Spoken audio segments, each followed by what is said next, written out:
Hi, welcome to another video from Dr. Lock. Today we're going to have a look at the column tubular key cutting machine. This is one we might be selling in our Dr. Lock shop. For now we're just road testing it. The idea is to have a key cutter in your vehicle that you can actually cut a tubular key from without needing to have 240 volt power and have your standard tubular key cutting machine. So by having a handheld one will allow you to cut one or two keys when needed and get you out of trouble. So for a mobile locksmith, this is an ideal sort of tool because we want to not have to carry around more than we need to in our vans and also be able to cut keys to tubular keys. So the first thing is, when you have these tubular cam locks, which are now appearing everywhere, especially on mailboxes and especially on bicycles and motorcycles and vending machines, by being able to cut one is a huge advantage. Now this particular one is made out of brass. It's really good quality, so which means the tolerances on it are quite good. It's made by BDS. Here's our keys here. We simply push it in and turn it, and the back of the lock turns. This is known as a tubular cam lock. Now this video is really just to show this particular machine. I'll do another video from start to finish of actually making a key for a lock when you don't have the keys, and show you that the materials needed and that it's very easy to do, meaning that you don't have to replace the lock, which saves money, and you can simply make a key on the spot. Just because it's a round key does make it harder, and you need a special tool and you need a special key cutter, but it is all achievable. Now this particular machine here, when we do sell it, it's probably going to be about $120, $125 plus GST on our lock shop. The first thing you would want to do is set it up. As it comes here,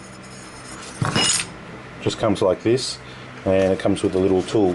Now I'll walk you through how I set this one up. They might come preset, good luck if it is, but as any good locksmith you'd probably want to reset it before you start churning up your keys to make sure that you get it to the right spot. Alright, so let's put the box aside now. It comes with a little decoder tool. The correct way to use this, as you can see, the depths are different. You've got 8 different depths. Most of the time you'll only use 7. The actual key machine here you can go to 8 depths if you want. 0 would be the 8th, but you'd only really use 7. Once again, it's a 7.5mm tubular lock, so this is a 7.5 tubular key cutting machine. It's got the spacing here as well, being 7.8. There's only 8 different spacings here, so we can select them as we go. Okay, I'll give you a quick look at the decoder first, because that's quite important. The way you decode it is each individual notch here, you push into this section here until you find the one that corresponds. Now that right there, I can tell, it looks to me like 7, but I can see a little bit of gap there, so I might even just try it down and go down to a 6. Now I can see a 6 fits perfectly there. So the way I like to do it is I like to go anti-clockwise around. Other people might like to do it the other way. I found anti-clockwise seems to marry up with the machine and with me, so I'm happy with that. So first thing I would do is I would go through, and if I'm just doing a duplicate, is I would go through and check what my actual depths are. First one I'm getting is a 6, and then the next one's a bit of a shallow one, so I'll try, I'm getting a 2, and then the next one over here I'm going to try, I'm happy with a 4, and so on, so until you go all the way around the key. Now the actual key machine here, here it is here, it's got a couple of pieces. First of all, you have your cutting, this shaft here with a bit of a milling cutter on the end here. I don't know how long this will last. That's one of the things we're going to be finding out.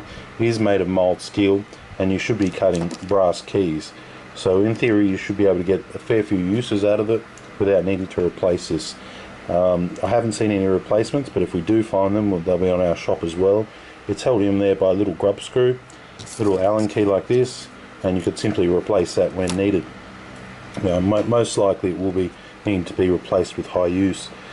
The next thing is with this side, we'll start off here. You've got 3 Allen keys here. The middle one is held in with a spring underneath and a ball bearing, and that fits into the center shaft, allowing us to have that nice spring feel over each of the cuts. So the first thing I like to do is put my blade in and find my 0 position and make sure all of these correspond. Now this part here slides off, and this part here does rotate as well. That's spring loaded with the ball bearing as well, so you can pretty much find, as you click it round, the 7 positions that you need. Underneath here has a little slot, so you can simply just put your key in there, attach the other side, and as you rotate it, it rotates with the ball bearing. It finds its exact spot once again. Now I bought this in the hope that I could cut these cheaper steel keys. First of all, that really is not going to work. One, because it's got the plastic head on it. Even if you remove the plastic head, it's still not going to work. These ones here are cheaper. They don't even fit on the shaft.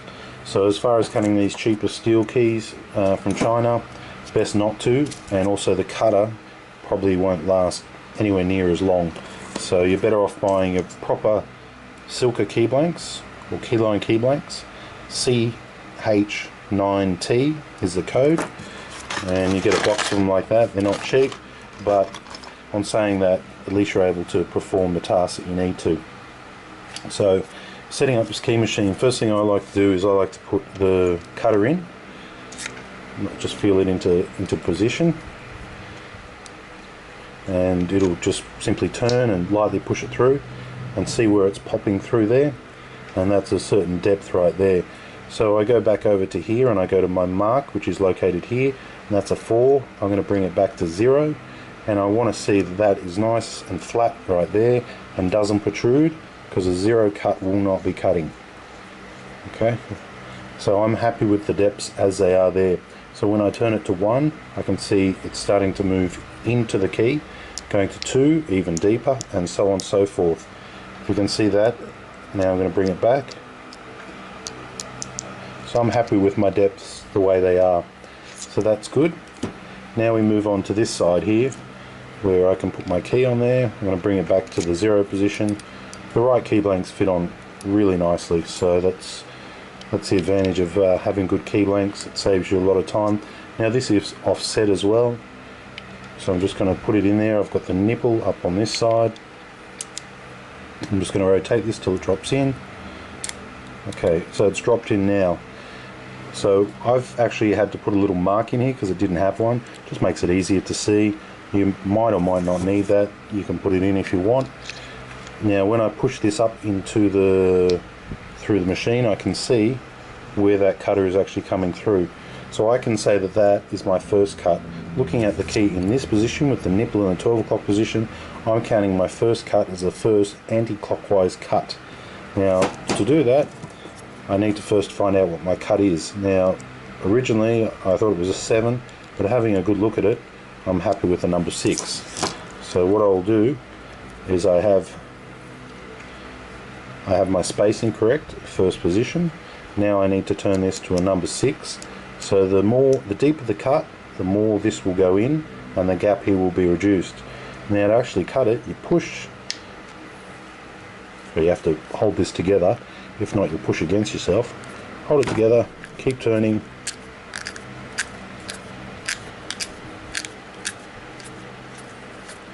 Okay, and we're finished cutting now. Pull it out. You don't have to pull it out. Now we're going to go to position 2. Position 2 I read as a number 2, so I'm going to rotate that out, which is higher, because this cut is lower. I'm going to hold it once again, because it's my pressure here that's keeping all this together. And that's it. That cut is cut. Now because I decoded it before, I can say the next cut is number 4. Hang on. Number 4. What position are we in there? We're in number 4 there. Nope, something has gone wrong. 1 cut, 2 cut, 3 cut, which is what we're up to, and that's a number 4. Just make sure that's coming through in the right position. Yep, as you can see there, that's the right position. Holding it together. Now it is just brass, you don't need a lot of pressure. And that's about it. My next cut is a number 2, so I'm going to move my depth over. I'm going to move this back up to number 2. I'm going to hold it again. pretty much it. Moving over to the fifth one, number 4.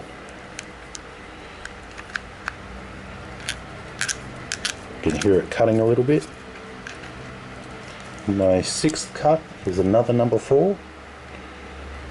So I can leave my depth the same. Okay, that's out. Now I'm going to move to the 7th cut, which is, we've gone all the way around here, so we're up to the last cut now, and I'm reading that as a number 2, so I'm going to rotate that to a 2. Didn't take much off that time. Okay, so you do have to pull this out to rotate this carriage here. You can see the little filings here. Okay, take that one off, take that one off. I'll just give this a quick wipe with a rag because I don't like putting brass filings in the lock. And there is my key, all cut. Now I did cut a nice key, as you can see. The center is not carved into, which is good. My cuts are on the side where they should be, that's good. My heights look quite good. Just going to compare one of the heights. We took the first one as a number 6, so I'll do it with it facing this way so you can see it. Number 6. Okay, it looks a little bit short, which is pretty much an error just on my machine. I can recalibrate that again. There's our original keys. Try it in the lock and we'll see if it works. No, it doesn't. Almost, yes it does. Okay, it does work.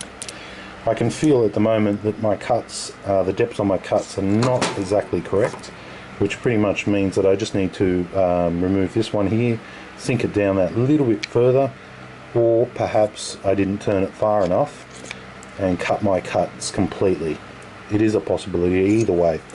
But long story short, can this machine cut a tubular key? Yes it can. Is it a good key? Yes it is. Value for money? Well, for the value of it, it's a lot better than having a 240 volt machine laid out and in your van. And will it get you out of trouble? Yes it will. Now the next step is to how to decode it when you don't have any keys, and then from there you can actually produce the key. So that was just a quick look at this column key cutting machine. Should be available from our lock shop. Please just let us know you're interested in this machine. If you are interested, let us know. That'll help make the decision whether or not it'll be in our lock shop for good. As far as a machine for all of our mobile locksmiths to use, yes, we will be getting them, and yes, we will have them in the vehicles, because for a small investment it allows our customers who have lost all their keys for their particular lock to be able to get keys made.